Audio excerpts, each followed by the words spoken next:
नमस्कार, जय हिंद मेरे प्यारे साथियों आज हम लोग का हिंदी में जो संधि पढ़ रहे हैं, संधि में आज हम लोग का दूसरा दिन है। पहले वाली वीडियो में हम लोग देखे थे स्वर संधि में हम लोग कुछ देख लिए थे, कुछ उसमें बाकी रह गया था, तो उसको भी आज हम लोग पूरा करने वाले हैं। और आज की वीडियो में हम लोग व्यंजन संधि और विसर्ग संधि इन दोनों को भी, यानी कहने का मतलब है कि आज हम लोग का संधि समाप्त हो जाएगा। तो सबसे पहले तो जो लोग संधि का पार्ट नंबर 1 नहीं देखे हैं वो लोग इस वीडियो के डिस्क्रिप्शन में हम लिंक दिए हैं, आप चाहें तो वहाँ से जाकर देख सकते हैं। ठीक है, आप लोग पार्ट नंबर 1 जरूर देखिएगा फ्रेंड्स, ताकि आपको अच्छे से समझ में आ जाए। ओके, तो आइए शुरू करते हैं। आज हम लोग जो बाकी शेष रह गया था उसको हम लोग देखते हैं इस वीडियो में। तो हम लोग स्वर संधि में जो आपका दूसरा जो भेद होता है आपका गुण संधि हम लोग फर्स्ट वाली वीडियो में पढ़ रहे थे। और गुण संधि में हम एक चीज़ पढ़ लिए थे कि अ के साथ अ या आ के साथ, ध्यान दीजिएगा, अ या आ के साथ अगर छोटी ई या बड़ी ई, छोटी ई या बड़ी ई कोई भी आएगा तो क्या हो जाएगा, ए में कन्वर्ट हो जाएगा। इस चीज़ को हम लोग देख लिए थे। और उसी में हम लोग गुण संधि में ही देखेंगे, ये भी नियम चलता है। क्या देखिए, गुण संधि में क्या चलता है, ए होता है, ओ होता है और आपका क्या होता है, और होता है, ए होता है। तो फर्स्ट वाला हम लोग देख लिए थे, अब हम लोग देखेंगे सेकेंड वाला क्या चीज़, ओ वाला। तो ओ वाला का क्या नियम का होता है कि अ के साथ या आ, और वहीं से नियम चलता है कि अ या आ, इनके साथ चाहे आप छोटा ऊ ले लीजिए या बड़ा ऊ ले लीजिए, कोई भी लेंगे, इन दोनों में से और इन दोनों में से किसी के साथ कोई भी मिलाप करेंगे तो हमेशा वो किस में चेंज हो जाएगा, ये ओ में चेंज हो जाएगा, यानी कि ओ की मात्रा में चेंज हो जाएगा। यही नियम का आता है। तो एक एक करके देखते हैं। सबसे पहले देखिए, अ के साथ अगर हम छोटा ऊ लेते हैं तो फिर भी क्या होगा, ओ होगा। जैसे सर्वधन उत्तम, तो सर्व में क्या होगा आपका अ है, सर्व को तोड़ेंगे तो क्या आएगा, इसमें अ है, और उत्तम में ऑलरेडी आपका छोटा ऊ है, तो अ प्लस छोटा ऊ मिलाकर क्या होगा, ओ होगा, यानी ओ की मात्रा लग जाएगी तो क्या हो जाएगा, सर्वोत्तम हो जाएगा। उसी तरीके से प्राप्त धन उदक बराबर क्या हो जाएगा, प्राप्तोदक हो जाएगा। यज्ञ धन उपवीत हो जाएगा तो क्या हो जाएगा, योग्योपवीत हो जाएगा। ये क्वेश्चन पूछा गया है इसीलिए इसमें डाला गया है। ठीक है, तो इस तरीके से आप देख सकते हैं, यानी कि गुण संधि में आपको पहचानने के लिए ए, ओ और के लिए बताया गया था। ठीक, तो देखिए इसको अगर मान लीजिए कि संधि विच्छेद न देकर अगर आपसे केवल ये देकर पूछ ले आपसे क्या, जैसे सहोदर देकर पूछ ले, क्या सहोदर, जैसे यहाँ पर आपको दे सहोदर और पूछे कि इसमें कौन सी संधि है, तो आपके तुरंत दिमाग में होगा कि दूसरे या तीसरे पे यहाँ पर क्या ओ की मात्रा दिखाई दे रही है, और ओ की मात्रा क्या है, ए और ओ और की मात्रा तो हमें जाता है गुण में, तो बता देंगे गुण संधि है। ठीक है, देखिए जहाँ पर भी देखेंगे सब में यहाँ पर देखेंगे तो ओ की मात्रा लगी होगी, दूसरे या तीसरे वर्ण पर देख रहे हैं ना, सब में ओ की मात्रा लगी हुई है ना। उसी तरीके से पहचान किया जाता है। जैसे यहाँ पर देखिए बाल धन उचित है, तो बाल में ये आपका अ है यहाँ पर, और उचित में आपका छोटा ऊ है तो बाल उचित हो गया ना।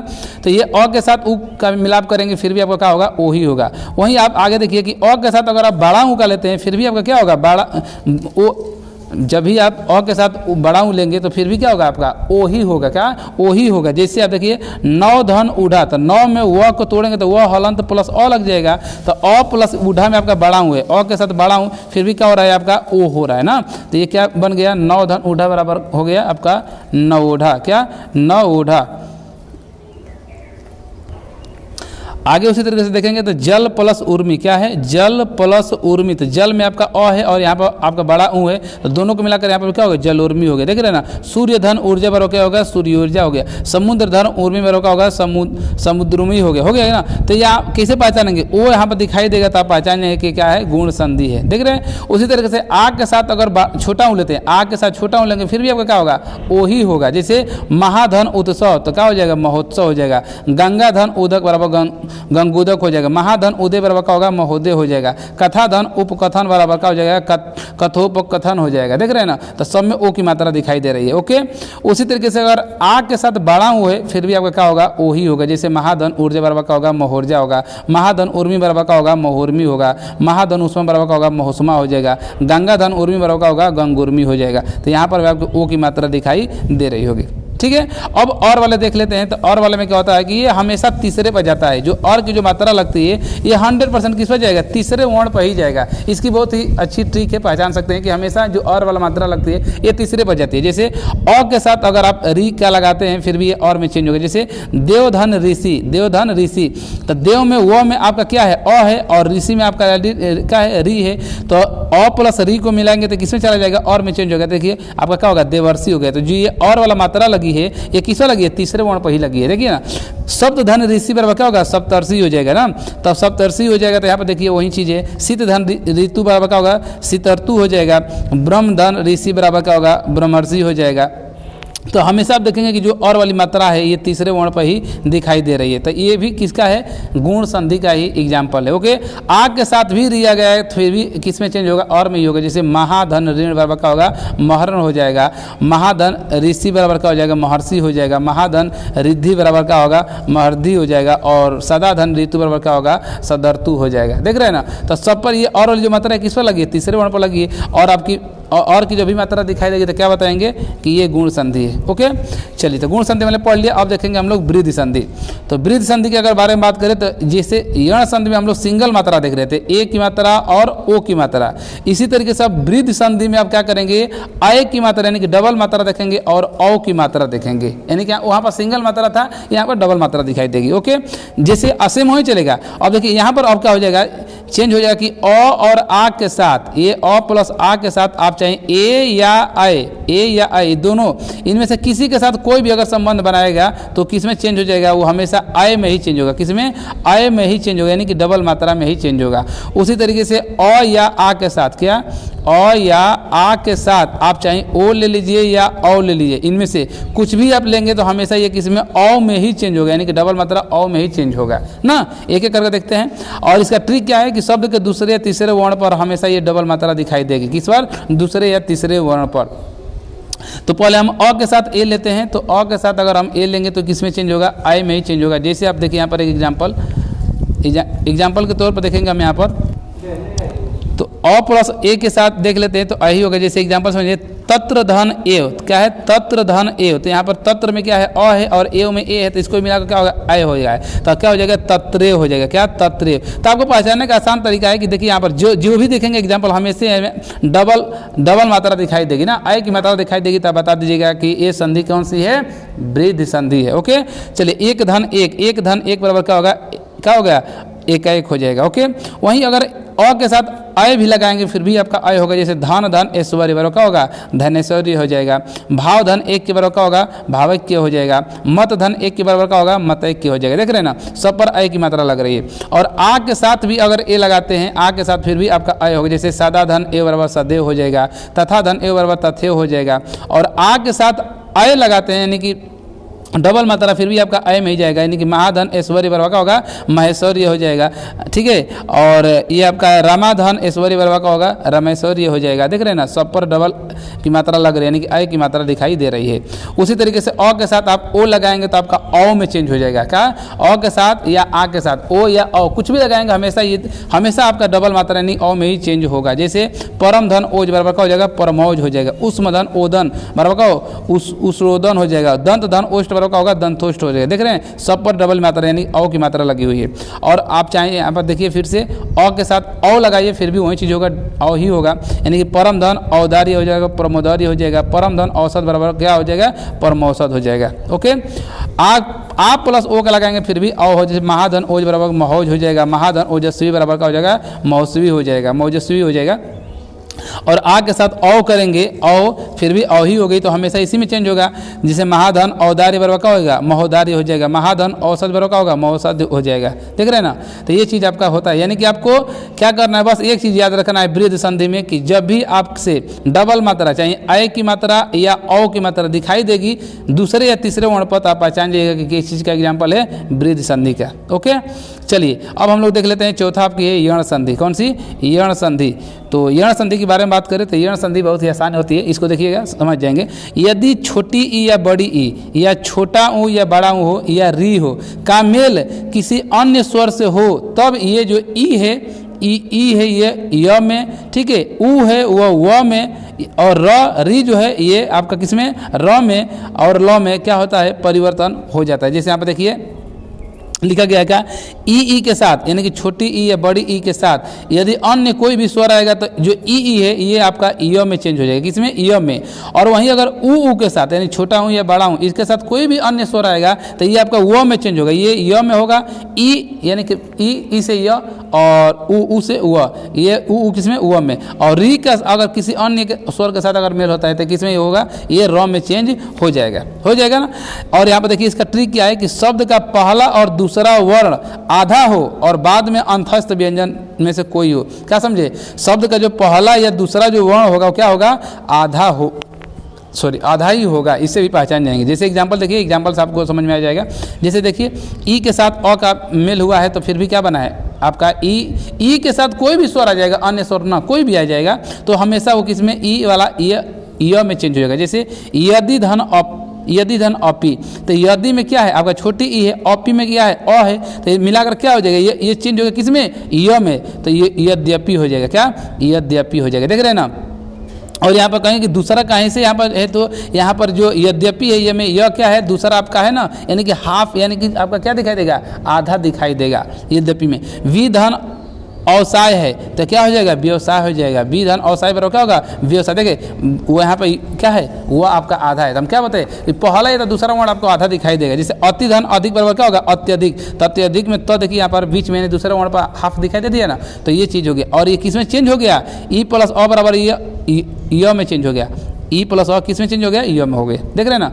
उसी तरीके से ई के साथ आ का भी करेंगे तो वहाँ पर देखिए सॉरी, यहाँ पर ई के साथ अ था तो य था, और यदि आ होगा तो या हो जाएगा। य कैसा यही में होगा, लेकिन आ की मात्रा लगेगी तो यहाँ पर भी आ की मात्रा लग जाएगी, बस यही चेंज होगा। जैसे इति धन आदि बराबर क्या होगा, इत्यादि होगा। इति धन आदि, देखिए दूसरा यहाँ पर भी है, दूसरा है कि नहीं, यानी कि दूसरा जो वर्ण है वो हाफ है कि नहीं, हाफ है। और य यहाँ पर भी है, और मात्रा यहाँ पर आ के साथ मेल किया था, आ में चेंज हो गया, यहाँ पर या में हो गया। अति धनाचार बराबर अत्याचार हो गया। उसी तरीके से ई के साथ अगर क्या करेंगे, ई के साथ अगर ऊ में लगाएंगे, यानी कि ई के साथ कुछ में करेंगे तो ये क्या हो गया, य में तो चेंज होगा, लेकिन यहाँ पर डिपेंड करेगा, छोटा ऊ है तो छोटा ऊ में चेंज होगा, बड़ा ऊ में तो बड़ा ऊ में होगा, लेकिन य पर ही होगा। जैसे ऊपरी धन उक्त, तो क्या होगा, ऊपरी युक्त हो गया, तो यहाँ पर यह है कि नहीं, है कि नहीं, और आधा में भी है।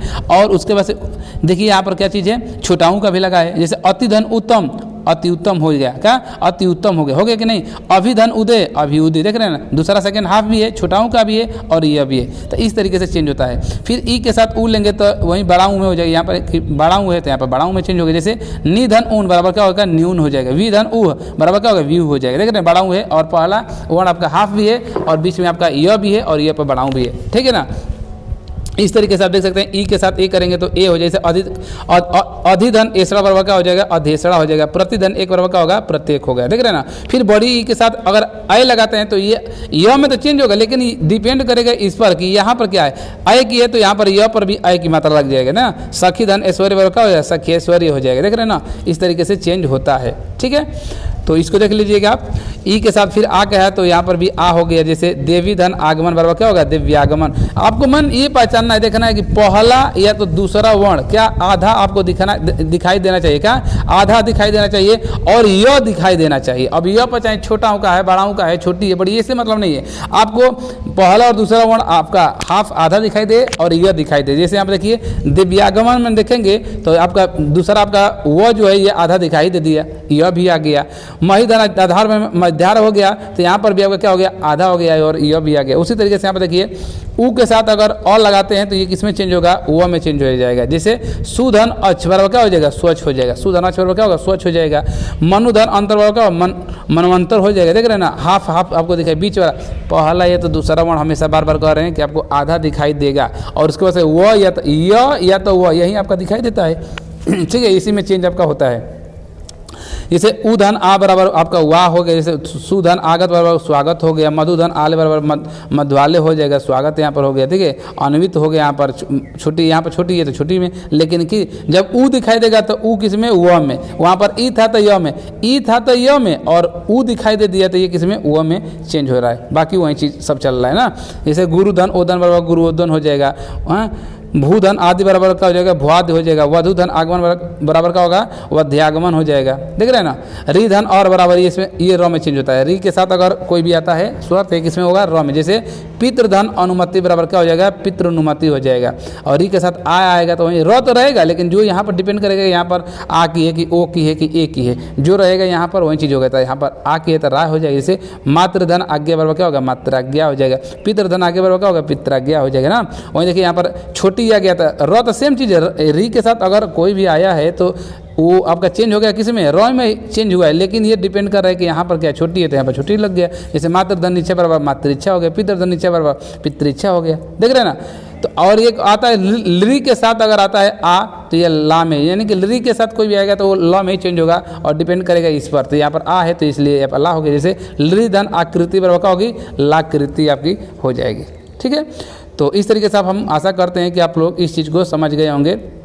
जो चीज़ हम बताए हैं जितना यण संधि का आप लोग अच्छे से समझ गए होंगे। ओके, आपको ध्यान क्या रखना है, इस चीज़ को बस ध्यान रखना है। ई के साथ ई रहेगा तो य में, उ रहेगा तो व में, री रहेगा तो र में, लृ रहेगा तो किस में, ल में चेंज होगा। बस इसी को आपको ध्यान देना है। ओके, आइए आगे देख लेते हैं।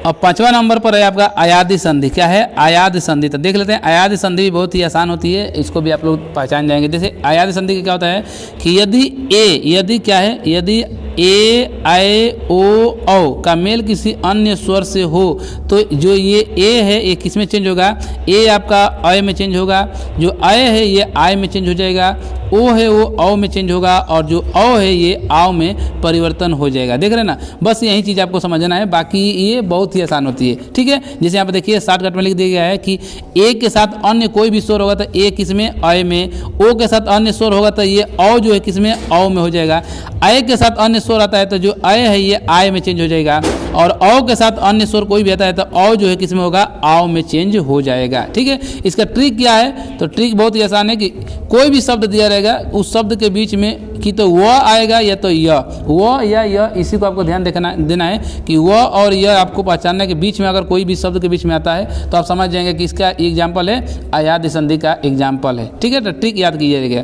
एग्जाम्पल देखते हैं, जैसे ए के साथ अगर अ आता है तो ये किस में, हमने क्या बताया, ए किस में चेंज होगा, अ में चेंज होगा, किस में, ए जो है ये अ में चेंज हो जाएगा।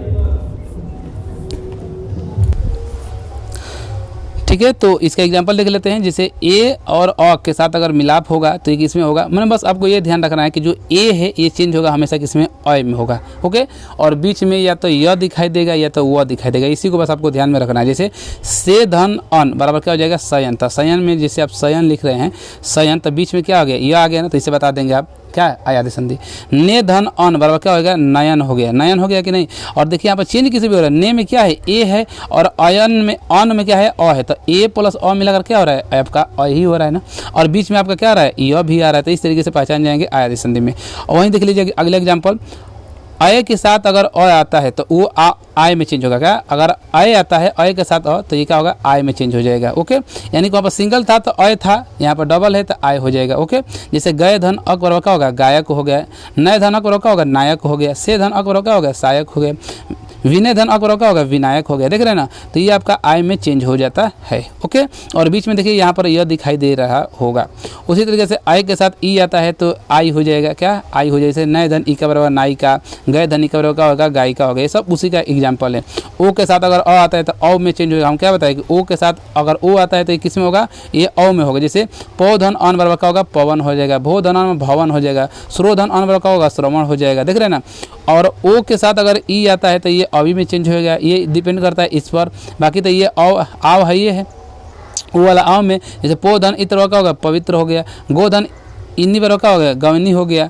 और ओ के साथ अगर ई आता है तो बड़ी आता है तो बड़ी में अवी में लग जाएगी। जैसे गो धनी सर्व गविश हो जाएगा, औ धन अ बराबर आ हो जाएगा, पौ धन अन बराबर क्या होगा, पावन हो जाएगा, पौ धन अ बराबर क्या होगा, पावक हो जाएगा। देख रहे हैं एग्जाम्पल, ये सब अयादि संधि का एग्जाम्पल है। देख रहे हैं ना, नौ धन एक बराबर का नाविक हो जाएगा, भौ धन अनी बराबर का भावनी हो जाएगा, हाँ, भौ धनुक बराबर का होगा, भावुक हो जाएगा। देख रहे हैं, तो ये जितने भी एग्जाम्पल हैं सब का किसके एग्जाम्पल हैं, ये सारे एग्जाम्पल आपके अयादि संधि के हैं। तो अयादि संधि का एग्जाम्पल आसान है, आप लोग पहचान जाएंगे। आशा करते हैं कि आप लोग पहचान जाएंगे। बस आपको ध्यान इसमें क्या देना है, यही चीज़ देना है कि जो आपका अय आय औ आ, ये चीज़ ध्यान देना है, और बीच में व और यह जरूर आएगा। अगर इस चीज़ को ध्यान में रखते हैं तो आप बता देंगे कि ये अयादि संधि का एग्जाम्पल है। तो इस तरीके से हम लोग स्वर संधि समाप्त कर दिया। ठीक है, अब हम लोग दूसरा देख लेते हैं। यहाँ पर आपका संधि के भेद में दूसरा होता है आपका व्यंजन संधि। तो व्यंजन संधि बहुत आसानी होती है, पहचान भी जाएंगे किस तरीके से, देखते हैं हम लोग। तो व्यंजन संधि के बारे में बात करें तो व्यंजन के बाद देखिए इसका डिफिनेशन क्या है कि व्यंजन के बाद स्वर अथवा व्यंजन का मेल होने से व्यंजन में जो परिवर्तन होता है उसे हम क्या कहते हैं, व्यंजन संधि कहते हैं। ट्रिक क्या है इसका, तो अभी हम बताएंगे इसका ट्रिक और नियम क्या है। जैसे दिक धन अंबर, दिक धन अंबर, तो दिक जो है और अंबर, तो दिक में देख रहे हैं जो ये क है आपका व्यंजन है और व्यंजन के साथ क्या आपका स्वर का मेल हो रहा है, लेकिन ये किस में चेंज होगा, व्यंजन में चेंज होगा और ये किस में हो जाएगा, ये ग में चेंज हो जाएगा ना। इसलिए जो क है ये किस में चेंज हो गया, ग में, इसलिए दिक धन अंबर बराबर क्या हो गया, दिगंबर हो गया कि नहीं हो गया, सही है। चलिए तो व्यंजन के नियम हम लोग देख लेते हैं। तो सबसे पहले व्यंजन का पहला नियम क्या है देखते हैं।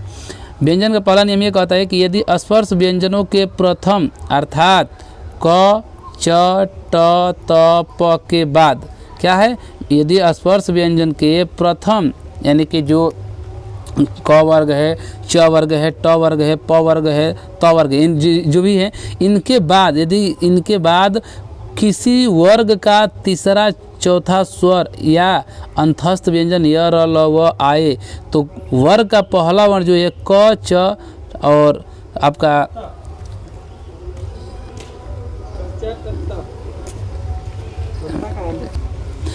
तो ये वर्ग का जो पहला वर्ण है ना, पहला वर्ग है यानी कि हर वर्ग का पहला यानी क च ट त प के स्थान पर अपने ही वर्ग में तीसरा वर्ण में क्या होगा, परिवर्तन हो जाएगा। क्या समझे, नहीं समझे, ये कह रहा है कि स्पर्श व्यंजन के जो प्रथम यानी कि जो हर वर्ग का पहला वर्ण यानी क च ट त प ये जो है पहला वर्ग, इनके बाद यदि किसी वर्ग का यानी किसी भी वर्ग का यदि तीसरा और चौथा स्वर, ठीक है, चौथा फिर स्वर या अंतस्थ व्यंजन यानी अंतस्थ व्यंजन में क्या होता है, य र ल व आए तो जो ये पहला वर्ग है क च ट त प इसके स्थान पर क्या होगा, अपने स्थान पर ये खुद अपने ही तीसरे में क्या होंगे, बदल जाएंगे। जैसे पहला का अगर क का है तो क किस में चेंज हो जाएगा, ग में चेंज हो जाएगा। क्यों, क्योंकि क पहले पे होता है और ये क्या होगा, तीसरे पर ग होता है। तो यही चीज़ों का है कि हर वर्ग का जो पहला है वो किस में हो जाएगा, तीसरे पर चेंज हो जाएगा। जैसे एग्जाम्पल देख लेते हैं, जैसे में वाक धन जाल, क्या है, वाक धन जाल, तो यहाँ पर क है आपका, तो हर वर्ग का पहला बोला गया है तो ये आपका पहला है और जाल है, तो इसके बाद से कोई भी अगर आता है दूसरा या तीसरा कोई भी अगर वर्ण आता है तो ये किस में चेंज हो जाएगा, ये आपका ग में यानी कि तीसरे में। इसीलिए यहाँ पर देखिए जो आया है तो जो आया है तो क जो किस में चेंज होगा, ये आपका ग में चेंज हो जाएगा। इसलिए वाक धन जाल बराबर क्या हो जाएगा, वक जाल हो गया है। सत धन आचार, सत धन आचार बराबर क्या हो गया, सदाचार। देखिए ना, त किस में होगा, ये जो त है ये द में चेंज हो गया। दिक धन अंबर बराबर क्या होगा, दिगंबर, यानी कि देख रहे हैं ना, पहला ये तीसरे में चेंज हो रहा है। उसी तरीके से आगे देखिए यहाँ पर उत धन घाटन, ये जो त है ये किस में चेंज हो जाएगा, ये द में चेंज हो गया, यानी हो गया क्या, उद्घाटन। देख रहे हैं, जगत धन ईश बराबर का होगा, जगदीश हो गया। तो ये जो यहाँ पर भी त है वो किस में चला गया, द में चला गया। इस तरीके से बदलता है, समझ रहे हैं ना। चलिए नोट यहाँ पर देख लेते हैं क्या बताया गया है नोट में। स्पर्श व्यंजन का पहला अक्षर का मेल यदि किसी स्वर से होता है तब स्पर्श व्यंजन का प्रथम अक्षर अपने तीसरे अक्षर में पूर्ण रूप से परिवर्तन होता है। क्या समझे, स्पर्श व्यंजन के साथ यदि स्वर का होता है मेल तो ये पूर्ण अक्षर में यानी कि तीसरे में क्या होगा, परिवर्तन हो जाएगा। स्पर्श व्यंजन प्लस व्यंजन होगा तो ये आधा तीसरा अक्षर, यानी कि स्वर के साथ होगा तो पूर्ण अक्षर तीसरा में परिवर्तन होगा, और अगर व्यंजन स्पर्श व्यंजन के साथ अगर व्यंजन का मेल होता है तो ये आधा अक्षर तीसरे में परिवर्तन होगा। जैसे एग्जाम्पल भी समझ सकते हैं, ठीक है। नियम देख लेते हैं आपका तीसरा, ठीक है। नियम दूसरा देखते हैं कि यदि स्पर्श व्यंजन के प्रथम अक्षर के आगे कोई अनुनासिक व्यंजन आए तो उसके स्थान पर उसी वर्ण का आधा पांचवा अक्षर हो जाता है। इसका क्या मतलब है, यानी कि देखिए क च ट त प है ये आपका हर वर्ग का पहला, इसके बाद से यदि कोई अनुनासिक व्यंजन में क्या होता है, म और नहीं होता है। ये यही करे कि यदि ये आए तो इसके स्थान पर क्या होगा कि उस वर्ग का आधा पांचवा अक्षर हो जाता है। जैसे आप देखिए एग्जाम्पल से समझ में आ जाएगा आपको। जैसे वाक धन मय, तो यहाँ पर क है आपका और क के साथ आपका क्या अनुनासिक म आ गया, तो ये किस में चेंज हो जाएगा, ये पांचवा में। तो क का क्या होता है, ये पांचवा, तो ये वार्ड में हो जाएगा ना। उसी तरह से उत धन मत तथा उन्मत हो गया, 9 में चेंज हो गया। सट धन मास बराबर क्या हो गया, सन्मास हो गया ना। आगे देखिए अच धन नाश बराबर क्या होगा, अन्नाश हो जाएगा। अप धन मय बराबर का अन्मय हो जाएगा, हो गया कि नहीं। तो इस तरीके से वही कह रहा है कि यदि किसी भी वर्ग का पहला अक्षर के बाद से कोई अनुनासिक वर्ण आता है तो वो अपने ही वर्ग का पांचवा में चेंज हो जाता है। नियम नंबर तीसरा देखते हैं कि यदि किसी ह्रस्व या दीर्घ स्वर के आगे ये छ आता है, ये छतरी वाला छ आता है तो ये छ के पहले च बढ़ जाता है। क्या? च आपका बढ़ जाता है। जैसे आपका ह्रस्व में देख लेते हैं क्या क्या होता है। तो ह्रस्व में अ, ई, छोटा ऊ और री आता है। दीर्घ में आपका बड़ा आ, बड़ी ई, बड़ा ऊ, ए, आए, ओ और औ, ये आपका दीर्घ में आता है। तो ये इसका मतलब क्या है कि ह्रस्व दीर्घ स्वर के आगे यदि क्या आता है, छ आता है। जैसे यहाँ पर परिधन छेद लिखा गया है ना, तो परिधन छेद, तो यहाँ पर ई आ गया, परी में ई आ गया और इसके आगे देखिए यहाँ पर छ आ गया। तो ये किस में चेंज हो जाएगा? इससे पहले, किसे? ये छ से पहले आपका क्या हो जाएगा? हाफ च लग जाएगा। जैसे यहाँ पे देखिए परिधन छेद पर क्या होगा? परिच्छेद। देखिए छ से पहले आधा च लग गया है। लक्ष्मी धन छाया बराबर क्या होगा? लक्ष्मी छाया हो गया। आ धन छादन, आच्छादन हो गया। देख रहे हैं ना, आधा च इसमें जुड़ जा रहा है। ओके, ये हो गया। स्वधन छंद बराबर क्या होगा? स्वच्छंदन हो जाएगा।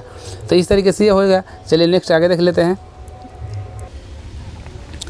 चौथा नियम क्या कहता है कि यदि म के आगे कोई अंतस्थ व्यंजन या उष्म व्यंजन आ जाए तो जो म है ये अनुस्वार में बदल जाता है। क्या? अनुस्वार में। और अनुस्वार आप जानते हैं ना, इसी को अनुस्वार कहते हैं, यानी कि जो बिंदी लगती है इसी को हम क्या कहते हैं? अनुस्वार कहते हैं। तो क्या कर रहा है? यदि म के आगे कोई अंतस्थ व्यंजन या रलव और उष्म व्यंजन स कोई भी आएगा तो ये अनुस्वार में चेंज होगा। जैसे देखिए यहाँ पर लिखा गया है समधन सार, तो यहाँ पर ये आपका म आया है और म के साथ क्या आ गया आपका यानी कि अंतस्थ यह रला आता है और उसमें स यहाँ पर उसमें आ गया स, तो ये किस में चेंज हो गया आपका?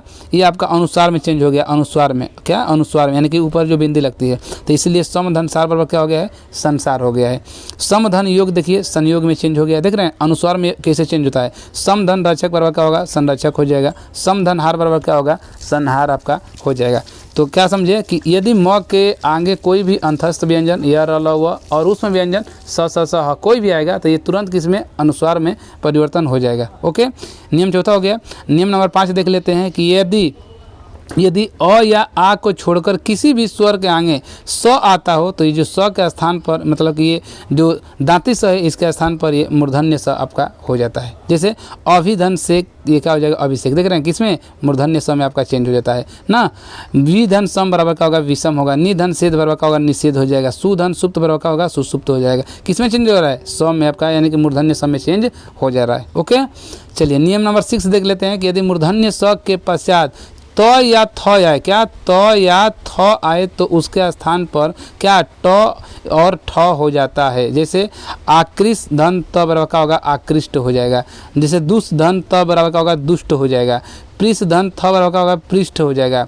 सस धन थ बराबर क्या होगा? षष्ठ हो जाएगा। निकृष्ट धन त बराबर क्या होगा? निकृष्ट हो जाएगा। देख रहे हैं ना किस तरीके से चेंज होता है। ओके, नियम नंबर 7 कहता है कि यदि हाफ त के बाद, क्या? त के बाद यदि च और छ हो तो त का च हो जाता है। कैसे?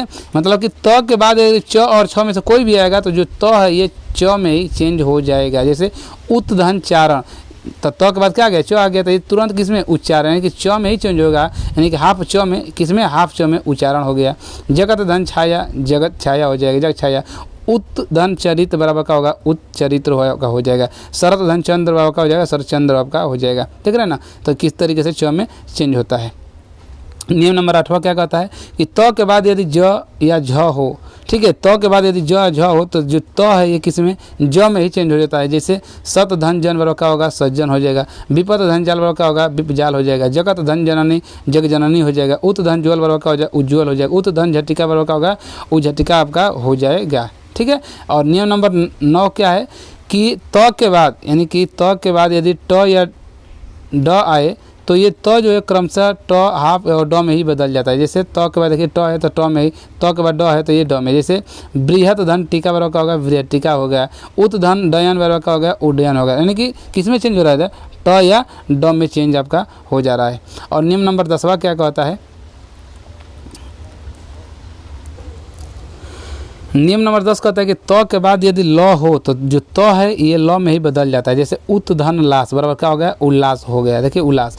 तत् धन लीन बराबर तल्लीन हो गया। उत धन लेख बराबर उल्लेख हो गया। उत धन लंघन बराबर क्या होगा? उल्लंघन हो गया। देख रहे हैं ना किस तरीके से ल में ही चेंज हो जाता है। ओके, और 11 नंबर नियम क्या कहता है कि त के बाद यदि स, यानी कि तालबी सा आता है तो जो त है वो च में चेंज हो जाएगा और जो स का छ में चेंज हो जाता है। जैसे त के बाद स आता है तो ये छ में और च आपका चेंज होता है। जैसे उत धन श्वास बराबर क्या होगा? उच्छ्वास हो जाएगा। सत धन शास्त्र क्या होगा? उच्च शास्त्र हो जाएगा। उत धन शिष्ट बराबर क्या होगा? उच्च शिष्ट हो जा रहा है। देख रहे हैं ना, तो इस तरीके से आपका परिवर्तन होता है। ओके, और ये आपका अंतिम आपका ये नियम है 13 कि यदि री, र और स के बाद से न व्यंजन आता हो, किसके, री के साथ, र के साथ और मूर्धन्य स के बाद यदि न व्यंजन आता है तो न का ड़ में चेंज हो जाता है। जैसे भर धन अन बराबर का होगा भरण हो जाएगा, भूष धन अन बराबर का होगा भूषण हो जाएगा, प्र धन न बराबर का होगा प्रणय हो जाएगा, प्र धन न बराबर का होगा प्रण हो जाएगा, हर धन न बराबर का होगा हरण हो जाएगा। ठीक है, इस तरीके से चेंज होता है। बहुत सारे एग्जाम्पल दिए हैं, आप लोग इस चीज़ को देख लीजिएगा। ओके, तो इस तरीके से अब ये अंतिम संधि बच गई आपकी विसर्ग संधि, तो इसको भी देख ही लेते हैं ताकि ये समाप्ति हो जाए। ठीक है, थोड़ी सी वीडियो लंबी हो रही है लेकिन आपको एक एक चीज़ बताया जा रहा है यहाँ पर। ठीक है, तो विसर्ग संधि के बारे में बात करें तो देखिए इसका डिफिनेशन होता है कि यदि विसर्ग के बाद किसी स्वर अथवा व्यंजन का मेल हो तब विसर्ग में जो परिवर्तन होता है उसे विसर्ग संधि कहते हैं। ये तो हमने शुरू में ही बता दिया है ना। इसका नियम डायरेक्ट हम लोग देखते हैं विसर्ग संधि का नियम क्या होता है। तो विसर्ग संधि का सबसे पहला नियम ये कहता है, क्या कहता है कि यदि विसर्ग के बाद, क्या ये विसर्ग का सिंबल ये जानते हैं, यदि विसर्ग के बाद च या छ आए, देखिए यहाँ पर यदि विसर्ग के बाद च या छ आए, ये विसर्ग है, इसके बाद से क्या च या छ आए तो विसर्ग के स्थान पर क्या होगा, यानी कि ये स में, यानी कौन सा स, ये सॉरी ये जो आपका स है ये इसमें आपका चेंज हो जाएगा। किस में चेंज हो जाएगा, स में। च और छ के बाद जब भी आपका यानी कि विसर्ग के बाद च और छ आता है तो ये हमेशा तालबी स में चेंज होगा। किसमें, तालबी स में ये चेंज हो जाएगा। उसी तरीके से विसर्ग के बाद ट या ठ आएगा तो ये मूर्धन्य स में चेंज होगा, और विसर्ग के बाद अगर त और थ आता है तो किसमें, ये दांती स में चेंज हो जाएगा। ये चीज़ समझ में आ गया। ये नियम एग्जाम्पल लिखते हैं, समझ में आ जाएगा। जैसे यहाँ पे देखिए नि धन चय, तो देखिए नि धन चय किस में चेंज होगा, ये निश्चय में चेंज होगा। नम धन ते बराबर क्या होगा, नमस्ते। नि धन छल बराबर क्या होगा, निश्चल हो गया। दु धन तर बराबर क्या होगा, दुस्तर हो गया। नि धन का ठुर आपका क्या होगा, निष्ठुर में हो गया। मनो धन ताप बराबर मनस्ताप होगा। धनु धन टंकार धनुष टंकार हो गया। देख रहे हैं ना किस तरीके से बदलता है। बस आपको याद क्या रखना है कि विसर्ग के बाद च छ होगा तो तालबी स में, ट ठ होगा विसर्ग के बाद तो ये मूर्धन्य स में, और त थ होगा तो ये दांती स में चेंज हो जाएगा। तो ये पहला नियम आपका कहता है। दूसरा नियम क्या कहता है कि यदि विसर्ग के पहले, क्या विसर्ग के पहले अ और बाद में अ अथवा प्रत्येक वर्ग का तीसरा चौथा पांचवा वर्ण अथवा य र ल व और ह आए तो विसर्ग के जो विसर्ग है वो किस में चेंज हो जाता है, ये ओ में चेंज हो जाता है। जैसे एग्जांपल समझिए, मना धन अनुकूल, तो मना विसर्ग से पहले, और यहाँ पर देखिए क्या आ गया, अ के पहले अ और उसके बाद में क्या आ गया, अ या कोई भी प्रत्येक वर्ग का तीसरा चौथा पांचवा वर्ण या य र ल कुछ भी आएगा तो ये तुरंत किस में, ये आपका ओ में चेंज हो जाएगा। तो ये क्या बन जाएगा, ये मनोनुकूल बन जाएगा। मत न धन योग बराबर क्या हो गया, मनोयोग। अध धन गति अधोगति। वय धन वृद्ध बराबर क्या होगा, वयो वृद्ध हो जाएगा। मन धन अभिलाषा बराबर मनो विलासा आपका हो जाएगा। तो बहुत सारा एग्जांपल दिया गया है, यहाँ पर देख सकते हैं। ठीक है, जैसे तपो धन भूमि बराबर तपो भूमि, यशा धन दा बराबर यशोधा हो गया, पया धन धन में पयोधन हो गया। देख रहे हैं ना, तो इस तरीके से आपका चेंज होता है। नियम बस आपको याद रखना है, अगर नियम आपको याद है तो फिर आप सही कर लेंगे। अगला देख लेते हैं नियम नंबर तीसरा क्या कहता है कि यदि विसर्ग के पहले अ या आ को छोड़कर कोई दूसरा स्वर हो और बाद में आ उ छोटा हूँ बड़ा हूँ या तीसरा चौथा पांचवा वर्ण या य र ल व में से कोई हो तो विसर्ग का र या और में क्या होता है, परिवर्तन हो जाता है। जैसे निधन अर्थक बराबर क्या हो जाए, निरर्थक हो जाएगा। देख रहे हैं, और में चेंज हो रहा है कि तो अ में या तो और में चेंज होगा। जैसे दु धन जन बराबर क्या होगा, दुर्जन हो जाएगा। दु धन आत्मा बराबर दुरात्मा हो गया। असी धनवाद बराबर क्या होगा, आशीर्वाद हो गया। देख रहे हैं ना, और में आपका क्या हो रहा है, चेंज हो जा रहा है। बहुत सारे एग्जांपल दिया गया, आप इस चीज़ को देख लीजिएगा। निधन धर बराबर निर्धन हो गया। निधन बल बराबर निर्बल हो गया। दु धन बल बराबर क्या होगा, दुर्बल हो जाएगा। वही धन मुख बराबर क्या होगा, बहिर्मुख हो जाएगा। तो ये सब किसका एग्जांपल है, ये सारा एग्जांपल आपका विसर्ग संधि का है। ओके, नोट में देखिए, विसर्ग के बाद से कोई भी स्वर आएगा तो र में, और विसर्ग के बाद अगर व्यंजन आता है तो ये और में चेंज होगा, जो ऊपर अभी हमने देखा है। ठीक है, और ये आपका अंतिम नियम है चौथा कि यदि विसर्ग के पहले छोटी ई या छोटा ऊ हो तो क ख प फ के रहने पर विसर्ग का ये आपका मूर्धन्य हो जाता है। जैसे दु धन कर्म, तो यहाँ पर विसर्ग है, यहाँ पर क है। ठीक है, तो किस में आपका चेंज हो जाएगा, आपका मूर्धन्य समय दुष्कर्म हो जाएगा। निधन कपट निष्कपट हो जाएगा। निधन कंटक निष्कंटक हो जाएगा। वही धनकार बहिष्कार हो जाएगा। दु धन प्रकृत दुष्प्रकृत आपका हो जाएगा। तो बहुत ही आसान है, आप लोग इसको देख कर ही पहचान सकते हैं, बता सकते हैं कि क्या होगा। ओके, और अंतिम ये आपका है पांचवा आपका नियम विसर्ग संधि का, फिर विसर्ग संधि समाप्त हो जाएगी।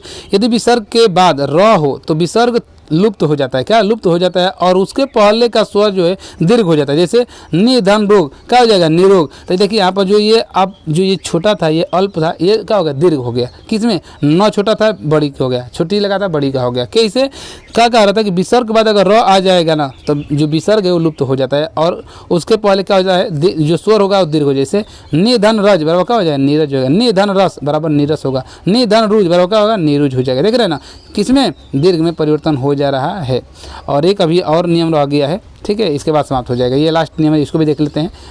तो नियम नंबर 6वां क्या है कि यदि विसर्ग के पूर्व अ हो और बाद में क्या क या प हो तो विसर्ग में कोई परिवर्तन नहीं होता है। जैसे प्रातः धन काल बराबर प्रातः ही काल होगा, यानी कोई परिवर्तन नहीं होता है, ठीक है। जैसे अंतः धन करण अंतःकरण, ठीक है, कोई चेंज नहीं हुआ। अधः धन पतन अधः पतन, पय धन पान पय पान, रज धन कण बराबर रज कण, कोई भी परिवर्तन नहीं होता है।